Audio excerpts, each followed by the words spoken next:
नमस्कार विद्यार्थियों, बीए प्रथम वर्ष विषय हमारा हिंदी का शिक्षण शास्त्र, जिसके अंतर्गत भी आज हम लोग बात करेंगे भाषा का अर्जन एवं अधिगम का आधार। भाषा का जो अर्जन किया जाता है या भाषा को जो सीखा जाता है उन्हें किन आधारों को ध्यान में रखकर सीखा जाता है उसके बारे में हम लोग चर्चा करेंगे। तो उसी क्रम में सर्वप्रथम है मनोवैज्ञानिक आधार। मनोवैज्ञानिक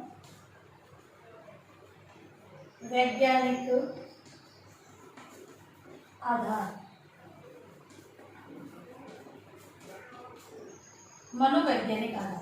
मनोवैज्ञानिक आधार क्योंकि जो भाषा का अर्जन बालकों को करवाया जा रहा है, यदि बालकों को ध्यान में रखकर उसका अर्जन नहीं होगा, मनोविज्ञान ये कहता है कि बालक की आयु, योग्यता और उसके स्तर को ध्यान में रखते हुए उसे शिक्षण करवाया जाए। जबकि हम बात कर रहे हैं भाषा की।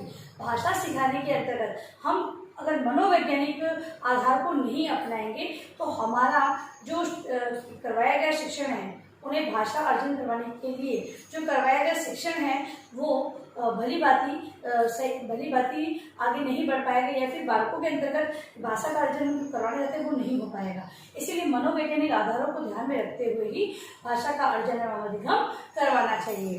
इस मनोवैज्ञानिक के अनुसार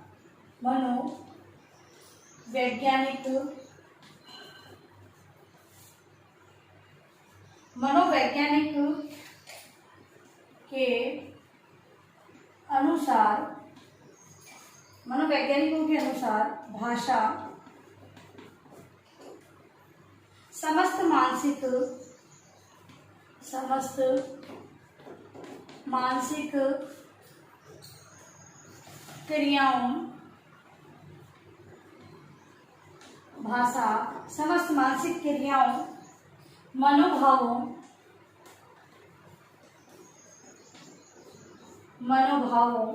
तथा मनोवेगों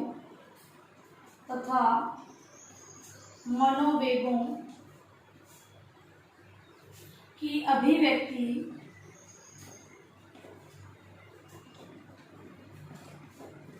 अभिव्यक्ति का साधन है।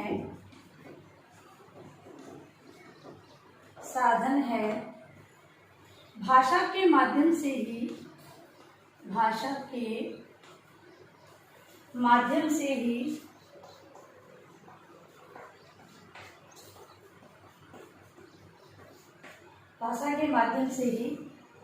समस्त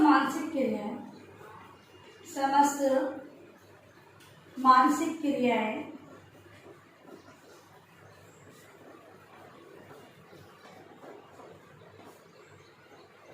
घटित होती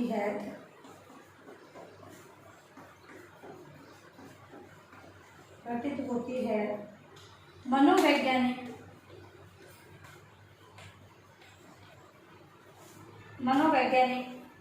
विचारधारा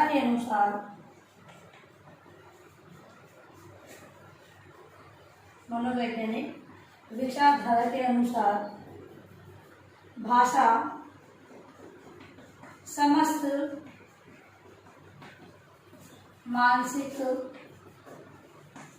समस्त मानसिक शक्तियों, विचारों तथा भावों के विकास का आधार है।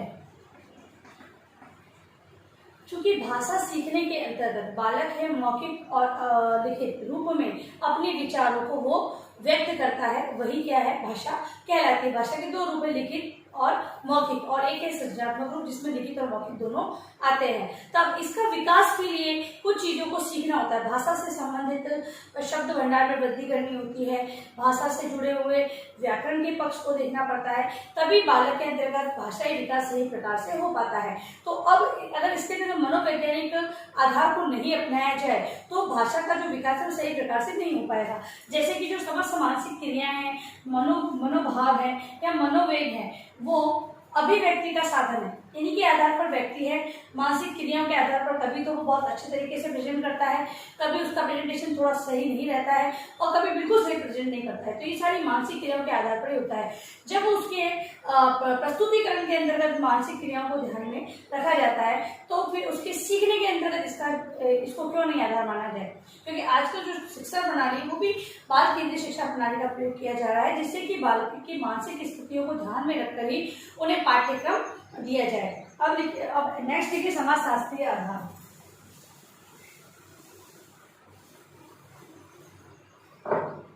दूसरा है समाज शास्त्रीय आधार।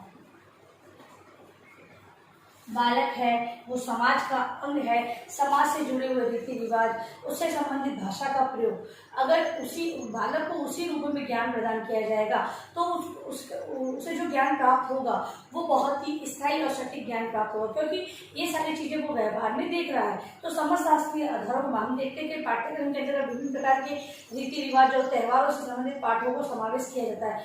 ये क्यों किया जाता है? क्योंकि बालक अपने आसपास में इस परिवेश को देखता आ रहा है और उस परिवेश के बारे में उसे जानकारी प्राप्त करना बहुत ही आवश्यक होता है। तो समाजशास्त्रीय आधारों को भी ध्यान में रखकर भाषा का अर्जन करवाया जाता है। समाजशास्त्रीय विचारधारा, समाज शास्त्रीय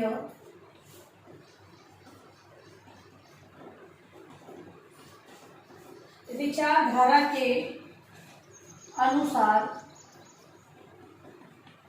समाजशास्त्रीय विचारधारा के अनुसार भाषा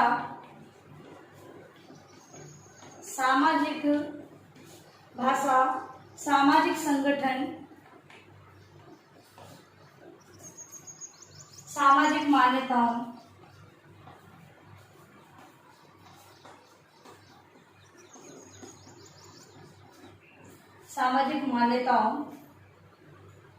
और सामाजिक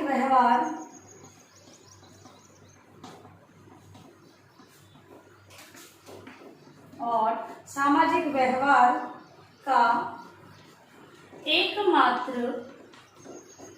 एकमात्र साधन है भाषा का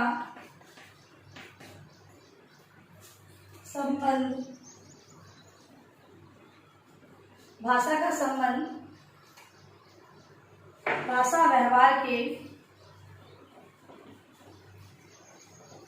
भाषा व्यवहार के समस्त सामाजिक संदर्भों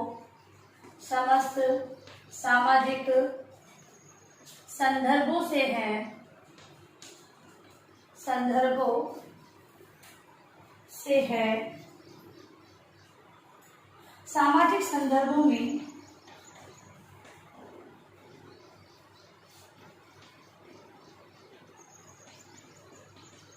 संदर्भों में भाषाई प्रयोग,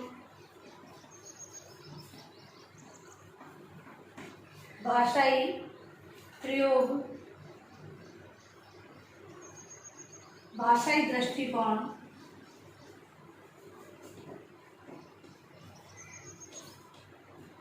दृष्टिकोण उसके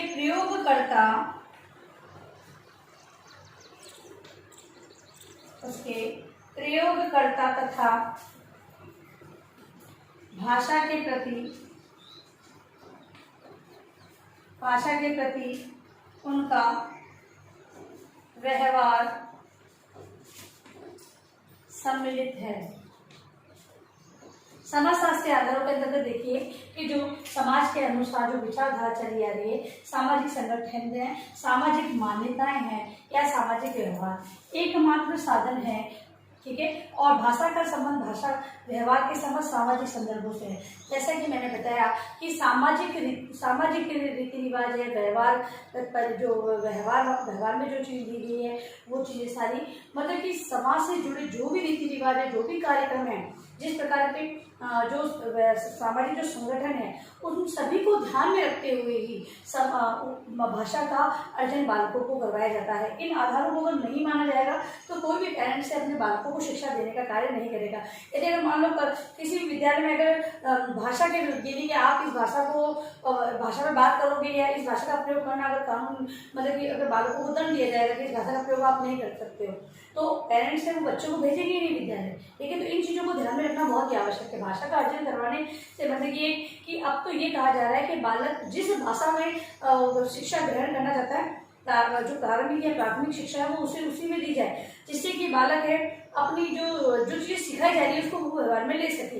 इस प्रकार से तो समाज शास्त्रीय आधारों को अपनाया जाता है। फिर है भाषा शास्त्रीय आधार। लास्ट हमारा जो आधार है वो है तीसरा, भाषा शास्त्रीय आधार। भाषा शास्त्रीय आधार, भाषा शास्त्रीय आधार में भाषा विज्ञान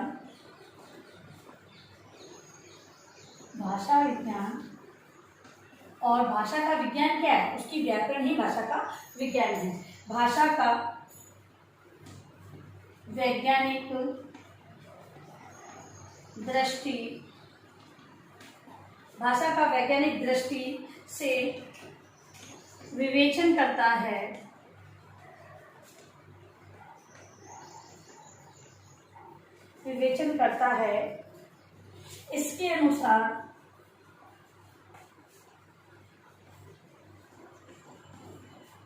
इसके अनुसार भाषा यादृच्छिक ध्वनि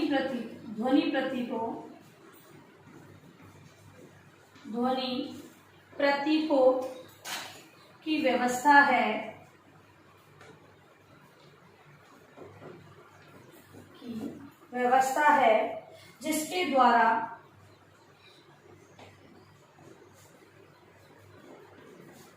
जिसके द्वारा मानव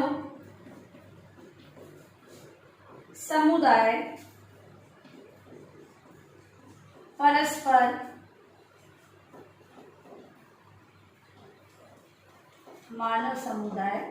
परस्पर विचारों का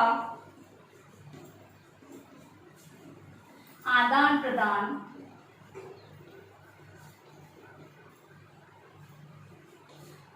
प्रदान करता है। इसे विचारधाराओं में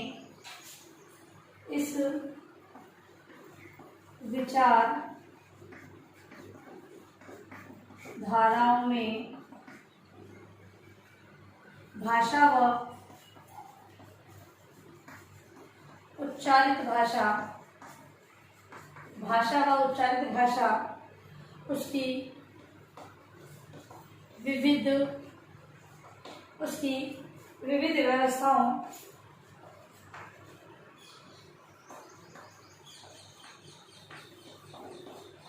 व्यवस्थाओं तथा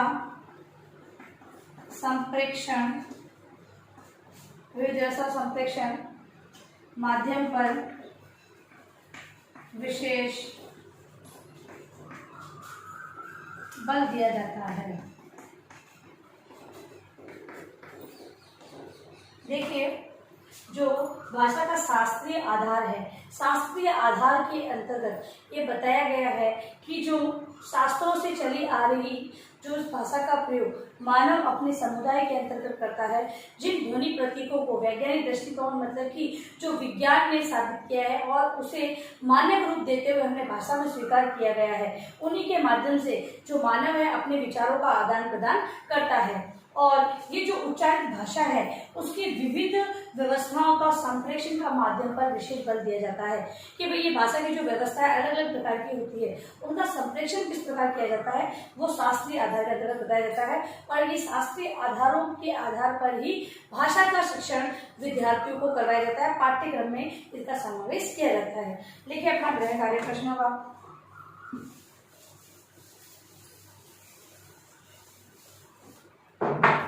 गृह कार्य प्रश्न, भाषा अर्जन एवं अधिगम के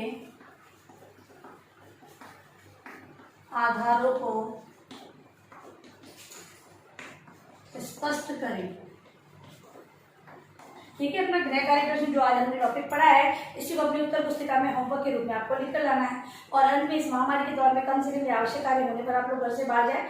बाहर निकलते हुए 3 बातों का विशेष ध्यान रखें, मास्क लगाए, सोशल डिस्टेंस बनाए और हाथों को बार बार सैनिटाइज करते हैं। सुरक्षित रहे, सभी का ध्यान रखें।